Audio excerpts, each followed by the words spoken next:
New York Air was a low-cost American airline based in New York. The airline had a short but still good history. Let's talk about it. In September of 1980, Frank Lorenzo, the owner and founder of the airline holding company, Texas Air Corporation, announced plans to launch a low-fare airline in the northeast United States. This is the airline which would then become known as New York Air. The carrier would be the second airline to launch following the deregulation of the US airline industry, which allowed Texas Air to freely expand its operations without government intervention. New York Air would initially compete with Eastern Airlines and its Eastern Air Shuttle service, which offered hourly service between New York's LaGuardia Airport and Boston's Logan Airport and Washington's D.C. National Airport. The way they did this was by operating a similar hourly service between the three cities and offering low fares than Eastern, and also offering advanced reservations and complimentary drinks and snacks, which Eastern did not offer. The airline then planned to expand and offer service to other cities along the East Coast. The plans were also announced for a large operation in White Plains, however this never commenced. Founding New York Air President Neil F. Meehan had been a senior manager at both Continental Airlines and at Texas International Airlines. In September of 1980, he assembled a team of airline managers, and within 90 days he had hired, trained, uniformed, and drilled New York Air's flight crew, flight attendants, dispatchers, terminal, ramp, and reservations personnel. Office and maintenance facilities in the hangar, which had originally housed American Airlines headquarters at LaGuardia in the 1930s, were thrown up rapidly, and the carrier obtained FAA certification as an adjunct to the TI certificate. New York Air commenced operation on December 19th, 1980, with a flight from New York LaGuardia to Washington National. However, only 5 of the 125 seats on the aircraft were filled, and by April of 1981, New York Air had an average of 62% load factor, close to its break-even load factor of 65%, and had generated a $1.5 million loss. Executives described this as a moderate success, however subsequently raised fares on its LaGuardia flights. Following its launch, New York Air expanded and established a hub operation in LaGuardia with new service to Cleveland beginning in April of 1981, as well as smaller focus sites in Boston and Washington National. However, several planned destinations such as Dayton, Pittsburgh, and service to several destinations in upstate New York were scrapped. A LaGuardia to Detroit service was operated for a short period before being shifted to Newark, where the airline began a secondary smaller hub of operation. By July, service from LaGuardia to Cincinnati and Louisville had also begun, and by September the airline had a fleet of 13 DC-930 aircraft. Texas Air and Lorenzo's poor attitude towards labor unions led New York Air being established as a non-union company, angering the Airline Pilots Association, also known as ALPA, as well as staff at Texas International Airlines, also a Texas Air subsidiary, who branded New York Air as a runaway shop. A week after New York Air commenced operations, a number of Texas International employees began picketing outside LaGuardia Airport, claiming that the airline was an attempt by Texas Air to get around Texas International's union contract, and that the company was seeking to remove unionized staff by shifting operations to the non-union New York Air. Meehan denied this, stating that New York Air was a completely separate airline from Texas International, and would be prepared to negotiate contracts if its staff chose to unionize. ALPA soon began a full-scale campaign with the intention of preventing New York Air from growing as a non-union airline. In July of 1981, ALPA set up what it called a political campaign-style operation with a call center and volunteers mailing information material against the airline. Leaflets and brochures were created describing New York Air as Texas Air's Bad Apple, a play on New York's Big Apple nickname, and referring the apple icon in the New York Air's logo, and containing bad statistics about the airline, such as its poor on-time record and reputation for overbooked flights. Badges with printed "Please don't fly New York Air" titles on were also produced. The materials used an edited version of the New York Air logo with a rotten apple. In August of 1981, ALPA began picketing in Boston and Washington, D.C. In what ALPA described as a desperate attempt to gain business, the airline began offering limited-time 29-cent fares, which could only be purchased in person. These promotional fares created large crowds of people seeking to purchase New York Air tickets. Images of these crowds were broadcasted by local media, who then repeated ALPA's claims and brought attention to its campaign against the airline. ALPA picketers also handed out anti-New York Air leaflets and material to those waiting to purchase promotional fares. The 1981 air traffic controllers strike badly affected New York Air's operation and its finances. The strike led to long flight delays, encouraging passengers to avoid flying. In order to ease delays, the Federal Aviation Administration reduced the number of available slots in northeastern airports, forcing airlines to cut flights. Larger airlines were able to counter this by using larger aircraft, such as Eastern's decision to operate 260-seat Airbus A300s on its shuttle flights. This meant that Eastern could still carry the same number of passengers per day despite the slot reductions, reducing the damage to its income.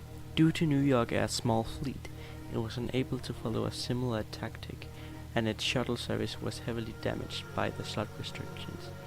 This, as well as Eastern's larger aircraft flooding the market, led to New York Air ending its Boston service after less than a year in operation.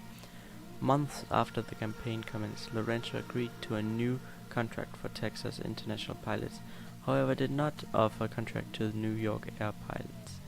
ALPA planned to begin picketing at Newark Airport, however then began winding down the campaign in order to focus on supporting the 1981 air traffic controller strike.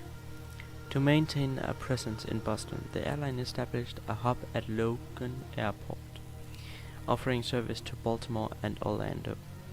To keep the airline afloat, Texas Air provided a $10 million cash injection, and banks provided a $15 million in revolving credit.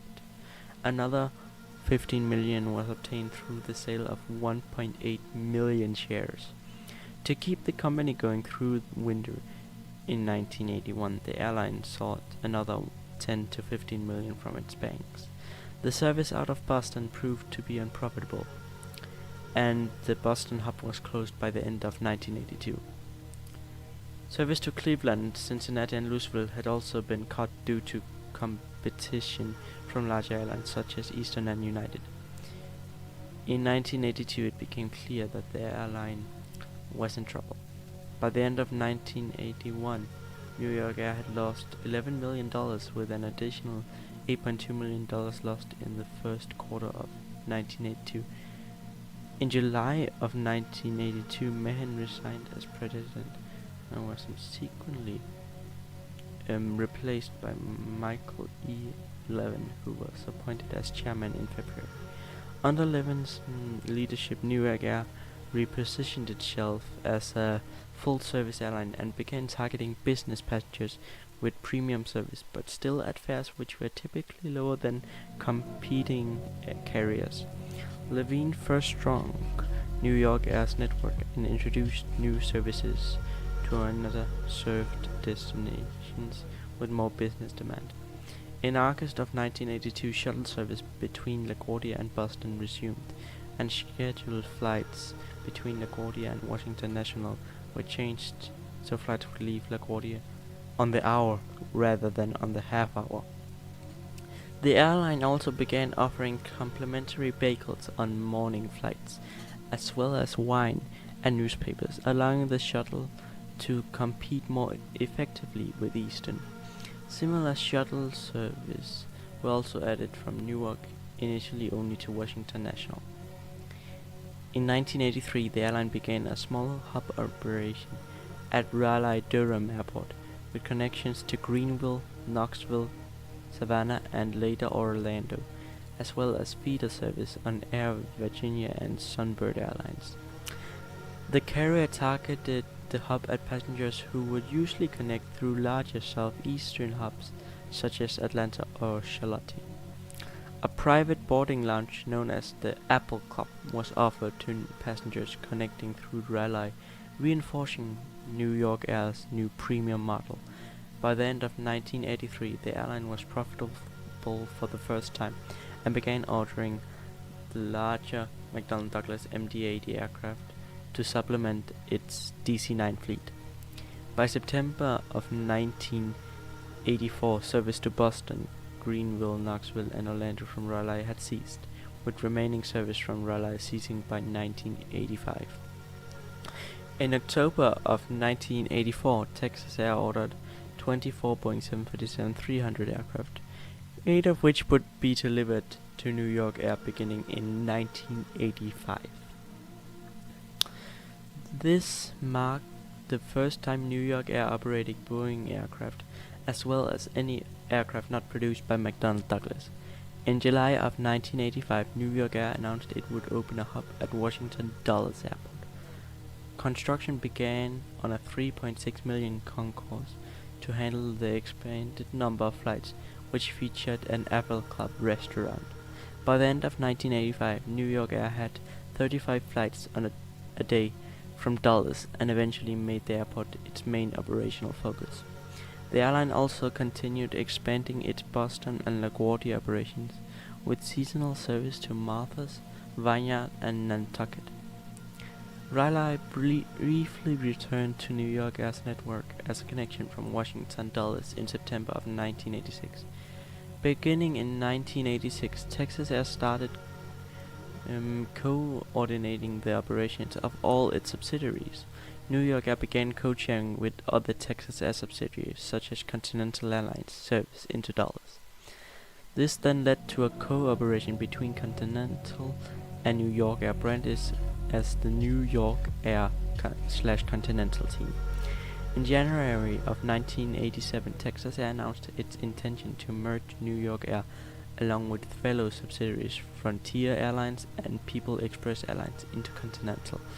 According to Lorenzo, the merger was necessary in order to ensure both Continental and Texas Air had the strength and size to compete in tomorrow's air travel market, and also made Continental the third largest airline in the US. New York's Air's operation ceased on February 1st, 1987, and its aircraft were subsequently repainted with the Continental's New York Air titles before gradually being repainted into the full Continental livery. Also in 1988, Texas Air sold New York Air's shuttle service to Pan Am in order to gain government approval for its planned takeover of Eastern Airlines. New York Air, under control of Continental Airlines, then shifted its LaGuardia to Boston and Washington flights to Newark. This led to the closure of New York Air's LaGuardia hub, which it had been operated at since the airline's 1980 launch. However, New York Air's Newark to Boston and Washington National shuttle was retained by Continental and operated with former New York Air Boeing 737-300s and DC-9s as a standalone operation for local passengers not connecting with other Continental flights, ironically from the former People Express North Terminal. Continental also operated the former People Express Boeing 727-200s between Newark, Boston, and Washington from Terminal B as system flights, which permitted connection to other former PE flights, now branded as CO at the Terminal B. The Washington Dulles hub was initially retained and subsequently expanded through the acquisition of gauge from Presidential Airways, as well as taking over Dulles routes from Eastern. However, by 1989, Continental had closed the Dulles hub. Once New York's Terminal C opened, the former New York Air Shuttle flights ceased. Operation from the North Terminals were folded into the operations at Terminal C. At this point, New York Air ceased to exist. At the time of closure, New York Air had 20 McDonnell Douglas DC-930 aircraft, 12 McDonnell Douglas MD-82 aircraft, and 8 Boeing 737-300s. It's sad when airlines stop flying, but it happens from time to time. But we can still remember what happened. So yeah, thank you for watching this video. See you in the next video, hopefully. Bye.